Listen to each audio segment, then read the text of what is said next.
Hey there, welcome to another video of chess. This is Bharat Divyang from Zugzwang Academy. And in today's video, we have a puzzle.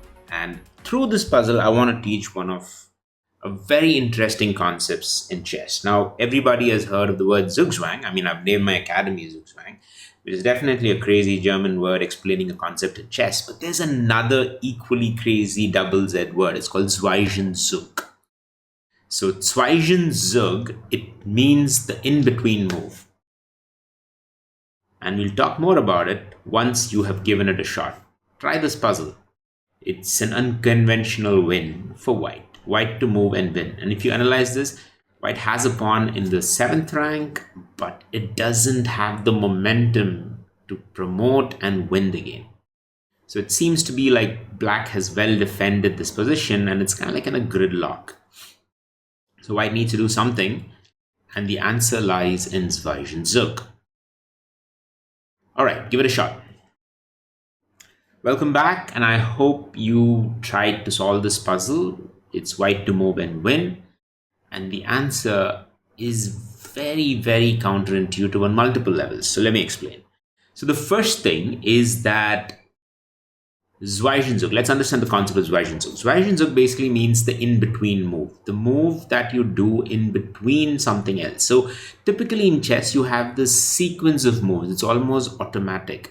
For example, exchanges. You capture something, he captures it back. That's an automatic, sequence of moves, right? Like, for example, here, if black were to move, let's say, and black captures this, then white could capture this or capture this. So it's like a sequence. It's almost defined that if black ever does this, then white is going to do it. That's the sequence of doing it. But before you could actually do it, before the most natural intuitive move happens, if you can take a moment, withdraw, slow down, think about it and say, is there a possibility to do something else here? For example, could I give a check? Could I maybe delay this particular move by one more tempo? That is what Zweijenzug is all about. Okay, and in this particular puzzle, it comes in very handy because the first part of it, generating the candidates, can come in through our CK80 framework. So you think about checks, and yes, there are not many checks. It's like one here, one here, one here, one here for the queen, and there's only one for the rook. So you think about each one of them and say, what happens? Okay, let's say you think traditional way, rook comes here, rook is forced to capture, pawn captures, king captures back. Seems very drawish because black has a double pawn, so most likely it might just lead to some possible way in which it can exchange and it can turn into a draw. That'll be the best outcome for white. Worst outcome would be like, one of those two pawns actually end up promoting. But just remember for a moment that once he captures, this of course is the most intuitive, natural way of doing it. But is there a possibility to apply Zweijenzug here? Is it possible to do something which would just give you a breather for a minute? And that's where the puzzle's answer lies.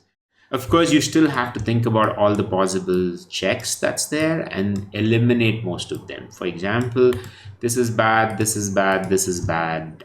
This seems to be okay for now. I mean, this is also bad because once you capture it, you can't really promote it. Right? But bringing all of this together, synthesizing it, which is a very high order level skill, a higher order skill would be to use this and synthesize it. So the answer is rook check and thinking about what's the force move. So the first part is always to think about Zugzwang, which is, hey, is black forced to do something? And the answer is yes, he can't do anything else other than rook takes rook. But here, you are not forced to capture this. As white, you still have a move left, a Zweijenzug move. And the answer to that is queen check. Now, why is this amazing? Because, of course, the king can come here. That's one possibility.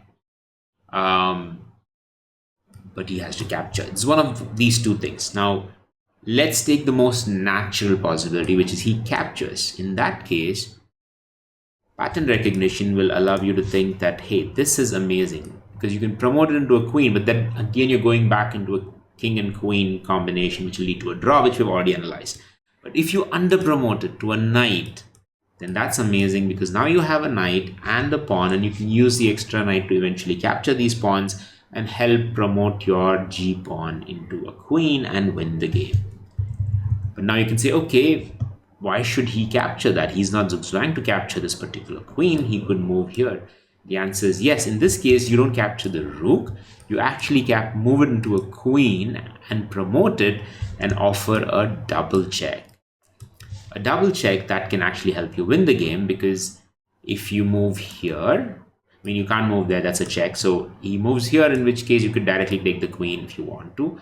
Or more importantly, you could just give a check first, then take this, or take this particular rook with a check. King moves wherever he wants, and eventually you will also end up getting the queen there, and it's like both the queens of white is going to be there.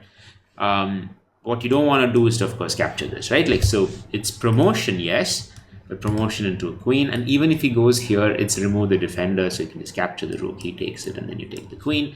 You have a queen which is attacking these pawns, and you can just win the game. Or better yet, you've already captured the king inside the last rank. All you have to do is bring your king here, and it's checkmate.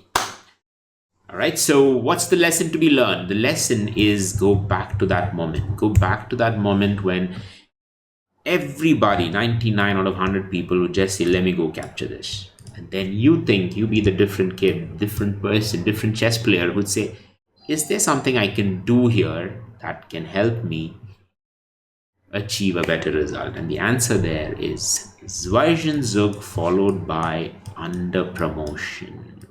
Both very, very counterintuitive, but if you do it, you get to win the game. And that's what makes you a better chess player.